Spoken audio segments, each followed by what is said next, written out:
ஸ்ரீமத் ராமாயணத்தில் ராம பட்டாபிஷேகம் ஆனதுக்கப்புறம் உத்தரகாண்டத்தில் சுவாமியும் லக்ஷ்மணனும் மகர்ஷிகள் எல்லாரையும் அரண்மனைக்கு வந்தா. இவாளை தரிசனம் பண்ண, இவாளும் மகர்ஷிகளை தரிசனம் பண்ணினா. ரிஷிகளெல்லாம் வந்தால், மகான்கள் வந்தாலே அவளை கூப்பிட்டு அர்க்கியபாத்தியம் ஆச்சமணியங்களை கொடுத்து சந்தனம் பூசி பூமாலை போட்டு புஷ்பத்தினால் அவளை அர்ச்சனை பண்ணி போஜனம் பண்ணி வச்சு அவள்கிட்ட தர்மம் கேட்கறது இந்த பாரத பூமியோட வழக்கம். அந்த காலத்துலேருந்து மகாராஜாக்கள் எல்லாருமே இப்படி தான் பண்ணிட்டு இருந்தா. மகரிஷிகளோ ஞானிகளோ வந்தான்னா அவள்கிட்ட பகவத்குணம் கேட்கறது, கதை கேட்கறது, புண்ணிய கதைகளை சிரவணம் பண்ணுறது அவகிட்டேருந்து. புஸ்தகத்தில் படித்தாலும் ஏட்டில் படித்தாலும் மகான்கள் வாக்குனால கதைகளை கேட்டால் ரொம்ப அதுக்கு ஒரு ஜீவகலை உண்டாம், சித்தத்தில் உடனே இறங்கிடுமா. மகத் சங்கம் ரொம்ப முக்கியம். அவளை உட்காத்தி வச்சு தர்மம் கேட்கறது, சாஸ்திரம் கேட்கறது, விசாரம் பண்ணுறது, இப்படி தான் பண்ணிட்டு இருந்தா. இப்படி சுவாமியும் லக்ஷ்மணனும் ரிஷிகளை கூப்பிட்டு கேட்குறாளாம். ரொம்ப ஆவலாக ரொம்ப நாளாக சுவாமி கேட்கணும்னு நினச்சிட்டு இருந்த விஷயமா அது. இந்த ராவணனும் இந்திரஜித்துக்கும் எப்படி இப்படி ஒரு பிரபாவம், இவ்வளோ ஒரு வீரியமும் இவ்வளோ ஒரு பௌருஷமும் இவ்வளோ ஒரு போகமும் எப்படி கிடச்சிது அப்படின்னா சுவாமி ஆச்சரியமாக. அதுக்கு எல்லாருமா சேர்ந்து பதில் சொல்லிட்டு இருந்தாலாம். ராவணன் போனது ஒரு பெரிய விஷயமே கிடையாது. பிறந்தவா எல்லாரும் போய்த்தான் ஆகணும். வயசாகி ஜுரம் வந்து போகிறான். இவன் யுத்த பூமியில் மறித்து போயிட்டான்.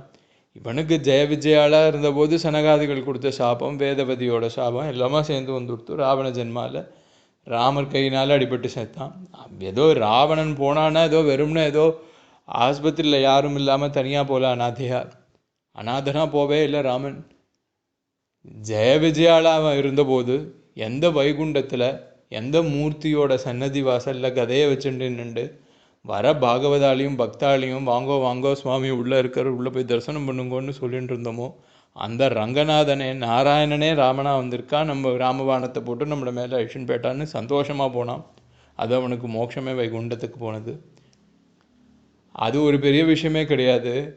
அந்த ராவணன் பகுகாலம் ராஜ்யம் ஆண்டு இத்தனை கீர்த்தியோடையும் பௌருஷத்தோடையும் பிரபாவத்தோடையும் வீரியத்தோடையும் ஸ்ரேயஸோடு இருந்திருக்கானே, அதுக்கு என்ன காரணம்னா அவன் பண்ண சிவாராதனம் தானா. ராவணன் எப்படி சிவபூஜை பண்ணுவானா, தங்கப்பட்டியில் சுவாமியை வச்சுட்டு இருப்பானா ராவணன். இப்படி புஷ்பக விமானத்தில் போயிட்டே இருப்பானா. நாளுக்கு இத்தனை பூஜை இத்தனை வேலைங்கிறதெல்லாம் ராவணனுக்கு கிடையாதான். அவனுக்கு இந்த நியமெல்லாம் அவன் வச்சுக்கவே இல்லையா சிவாராதனத்துக்கு மட்டும். அது ஒன்றுத்தில் மட்டும் அவன் அப்படி இருந்தான். இப்படி போயிட்டே இருப்பானா புஷ்பக விமானத்தில்.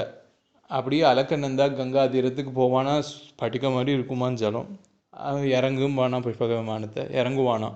நன்னா இருக்குது ஜலம், சுவாமிக்கு அபிஷேகம் பண்ணணுமே அப்படின்னு இறங்கி சுவாமிக்கு ஒரு அபிஷேகம் பண்ணுவானா, ஒரு பூஜையாம். அங்கேருந்து இப்படி கிளம்புவானா, காஷ்மீரை பக்கத்துக்கு போவானா. ஆப்பிள் நன்னா கொத்து கொத்தாக தொங்குமா. அங்கே இறங்குமானா புஷ்பக விமானத்தை இறங்குவானா, பொட்டியை திறப்பானா, சுவாமி எடுத்து வைப்பானா, ஒரு பூஜையாக பழம் நன்னா இருக்குது சுவாமிக்கு நைவேத்தியம் பண்ணணும்னு நைவேத்தியம் பண்ணுவானா. நைவேத்தியத்துக்காக ஒரு பூஜையாக காஷ்மீரத்தில். அப்புறமா அங்கேருந்து திருப்பி புஷ்பக விமானத்தில் ஏறுவானா. இப்படி கொஞ்சம் தூரம் போவானா. ஒரே பில்வக்காடாக இருக்குமா, நன்னா இருக்குமா. சரி பில்வமாச்சே பரமேஸ்வரனுக்கு ரொம்ப பிரியமாச்சே, இறங்குமானா புஷ்பக விமானத்தை இறங்குமா. பொட்டியை திறப்பானா, சுவாமி எடுத்து வைப்பானா, பில்வத்தினால அர்ச்சனை பண்ணுவானா. திருப்பி இப்படியே புஷ்பக விமானத்தில் ஏறி போயிட்டே இருப்பானா. மல்லி தோட்டமாக இருக்குமா, ஒரே பக்கமாக வாசனையான வாசனை அடிக்குமா. மல்லிகா மாலதி செண்பகம்னு புஷ்ப வாசனை இருக்குமா.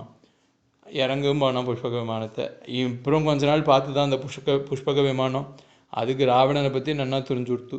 இப்படி முதலாளியை பற்றி நன்னா தெரிஞ்ச டிரைவர் அவன் எந்தெந்த கடையில் நிற்பான், எங்கே பார்த்தா எதை பார்த்தா நிற்பான்னு தெரியுமோ இல்லையோ, இவன் சொல்கிறதுக்கு முன்னாடி அவனே பிரேக் போட்டுருவான். அந்த மாதிரி இந்த புஷ்பக விமானமே இறங்கிடுமா. நல்ல புஷ்ப வாசனை வந்ததுனாலோ இல்லை நல்ல ஜலத்தை பார்த்தாலோ இல்லை நல்ல பழத்தை பார்த்தாலோ அதுவே இறங்கிடுமா தானே. இவன் பண்ணுற சிவ பூஜைக்கு நம்ம தான் கைங்கரியம் பண்ணுவோமே.